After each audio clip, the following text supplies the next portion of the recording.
Comment j'ai réalisé plus de 10 000 euros de plus-value latente en bourse à ce jour? Aujourd'hui, je vais vous dévoiler ma stratégie propre qui permet de réaliser vraiment cette performance. Quand j'ai débuté en bourse, franchement, je ne pensais pas que je pouvais avoir un tel chiffre.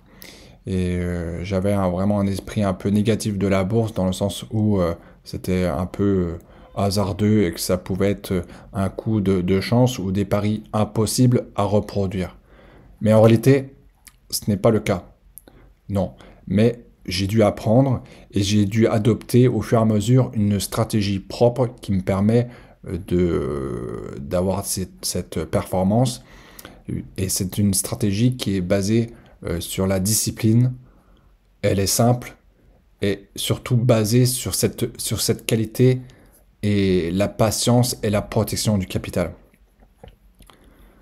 Alors, je vais vous dévoiler comment j'ai construit ce gain et surtout les leçons que j'en retire pour continuer à investir intelligemment. Donc, la première chose importante, c'est notamment de miser sur des actions de qualité et de croissance.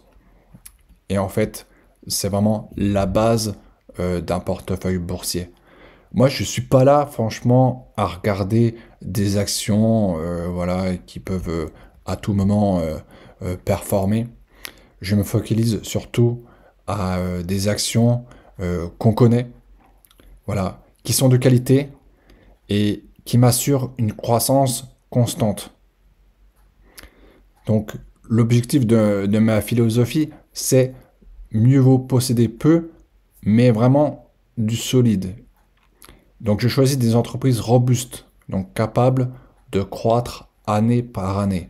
Et ces entreprises-là se reflètent généralement par des cours de bourse qui augmentent au fur et à mesure des années. Vous allez aller revoir l'action de Apple, de Microsoft, et voilà, vous verrez tout de suite que le cours de bourse augmente au fur et à mesure des années. Donc, c'est généralement des produits ou des services incontournables, essentiels, une rentabilité prouvée avec un potentiel de croissance durable. Donc, investir dans la qualité, c'est un peu comme planter un arbre. On ne le voit pas forcément grandir chaque jour, mais vraiment au fur et à mesure des mois, des années, il devient vraiment impossible à l'ignorer et on voit vraiment la performance sur le portefeuille boursier. Et moi, je préfère vraiment ces actions solides plutôt que de jouer des coups de poker en bourse, c'est-à-dire des valeurs qui ont fortement décoté et qui pourraient un jour ou l'autre, dans les semaines, dans les mois ou dans les années à venir, peut-être augmenter et décupler mon portefeuille. Mais généralement, ces coups-là sont des mauvaises stratégies. J'en ai fait l'expérience au début et j'ai concrètement pas gagné d'argent sur ces actions-là. Autre point essentiel, c'est de profiter des baisses grâce à la droite de régression. Et la droite de régression, pour moi, elle est extrêmement importante. C'est bien beau d'acheter une belle action, une action solide, mais l'objectif aussi, c'est de l'acheter au bon prix. Et ça, c'en est une autre. Et pour m'aider, j'utilise cette droite de régression, qui représente en fait la tendance de fond du cours sur plusieurs années. Donc, pour être simple, si le cours reste au-dessus de la ligne, je patiente. Et si le cours de bourse chute sous cette ligne, souvent à cause d'une panique temporaire du marché, je peux considérer que c'est souvent une opportunité à l'achat ou pour renforcer ma position. Et c'est ainsi que je renforce au fur et à mesure mes positions de qualité à des prix soldés. Donc le marché a tendance vraiment à surréagir à des mauvaises nouvelles, et ce qui crée forcément des opportunités d'achat et qui me permettent vraiment d'acquérir des sociétés solides sans forcément les surpayer. Un portefeuille qui est aussi volontairement concentré. Je ne suis pas là à avoir des lignes qui s'éparpillent de 30 à 40 lignes.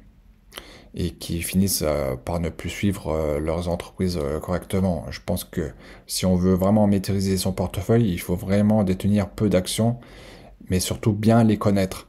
Voilà.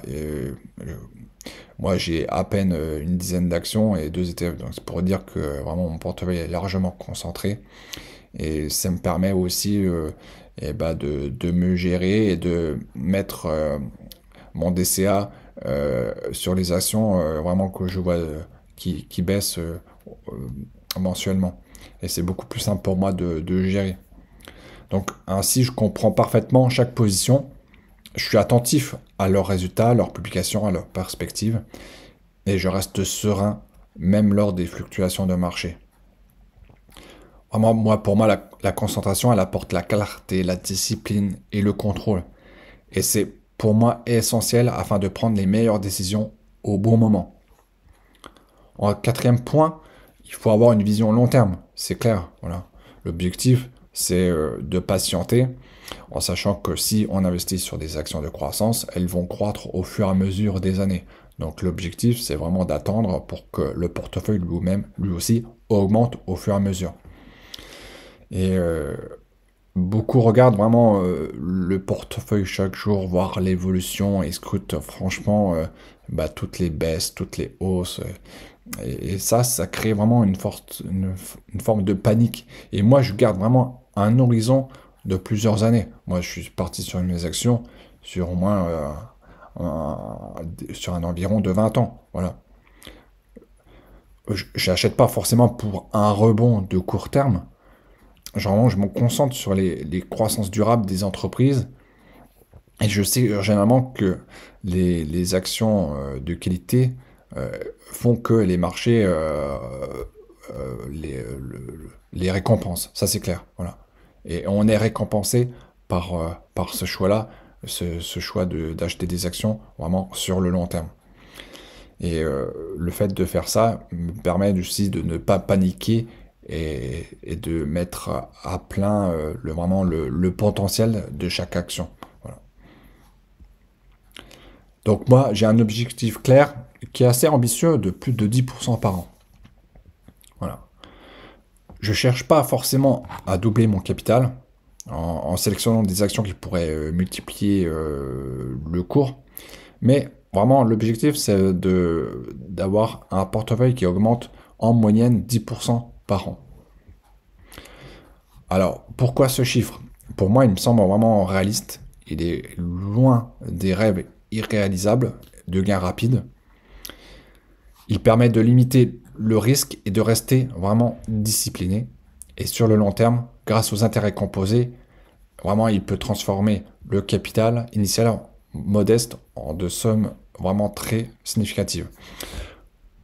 Par exemple, sur un portefeuille qui investit à 10 000 euros, avec un rendement de 10% par an, et bah, ce portefeuille-là, en ne faisant rien, devient un portefeuille à 25 000 euros en 10 ans et à 67 000 euros en 20 ans.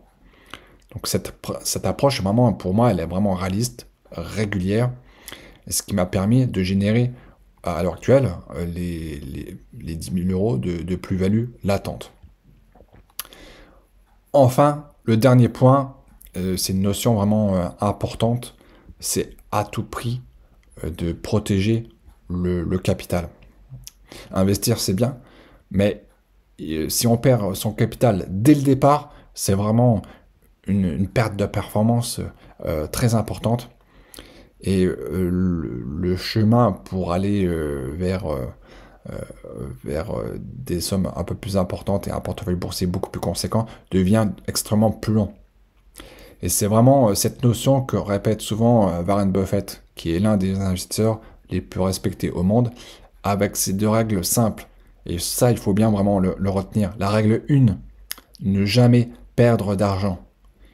Et la seconde règle, ne jamais oublier la première règle.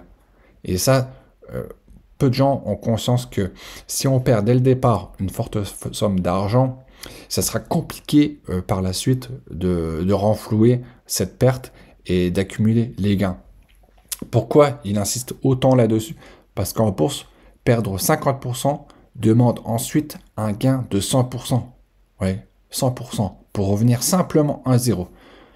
Autrement dit, chaque perte est un énorme frein à la croissance du portefeuille. C'est pourquoi, comme Buffett, je place vraiment la protection du capital au cœur de ma stratégie. Et je n'hésite pas, lorsque des actions sous-performent, à rebasculer, à vendre mes actions pour les rebasculer sur des actions vraiment porteurs qui permettront de diminuer ma perte surtout et de progresser certaines actions qui sont en forte croissance. Donc je sélectionne uniquement vraiment des sociétés solides capables de résister aux crises. Je privilégie les entrées sur correction, avec, on va dire des corrections assez notables quand même, hein, pour éviter d'acheter au plus haut. Je garde un portefeuille concentré mais équilibré par secteur et je vise un rendement réaliste de 10% par an. Voilà. Donc le but, c'est pour moi de ne pas chercher le gain spectaculaire, mais de protéger chaque euro investi pour que la magie des intérêts composés fasse son travail au fur et à mesure des années. Et voilà.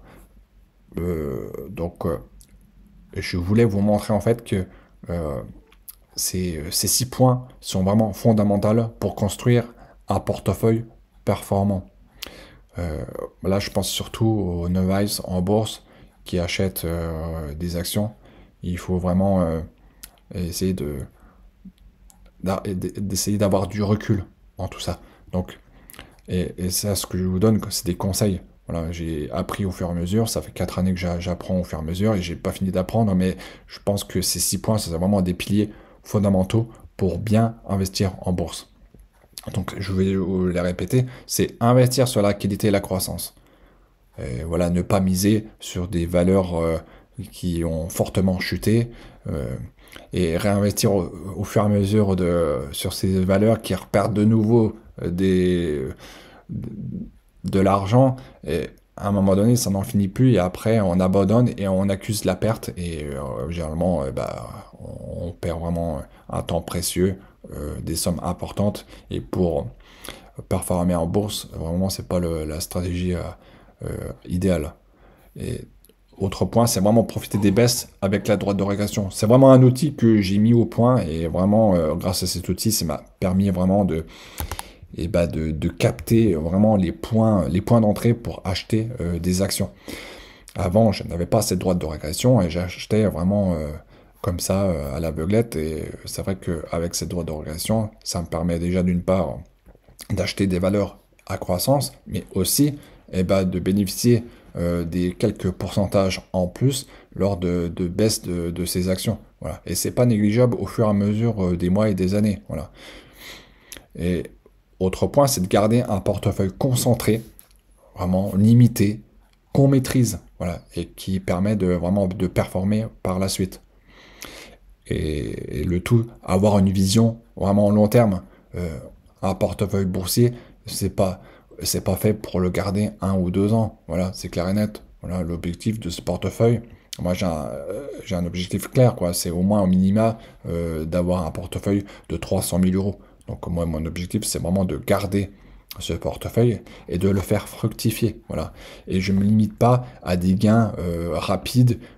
Voilà, c'est pas mon objectif. Moi, je veux des gains qui s'assurent au fur et à mesure du temps. Voilà. Et qui me permettent avec ces gains-là, d'avoir un portefeuille conséquent et de pouvoir réutiliser ces gains par la suite lorsque j'en aurai besoin lors de la retraite. Voilà. Et d'une part, aussi de viser plus de 10% par an via vraiment aussi la droite de régression qui me permet de voir en fait la progression du cours de l'action en termes de pourcentage. Et enfin, de protéger le capital. Je pense que c'est une notion fondamentale. Protéger le capital pour pas qu'il y ait de pertes et que cette action croît au fur et à mesure des années. Voilà. Aujourd'hui, je suis un peu, on va dire, un peu blasé en fait. Voilà, à l'heure actuelle, j'ai à peu près 14 000 euros de gains latents. J'ai l'impression que c'est normal en quelque sorte. Mais je pourrais en avoir 8 000, ce serait pareil. Voilà.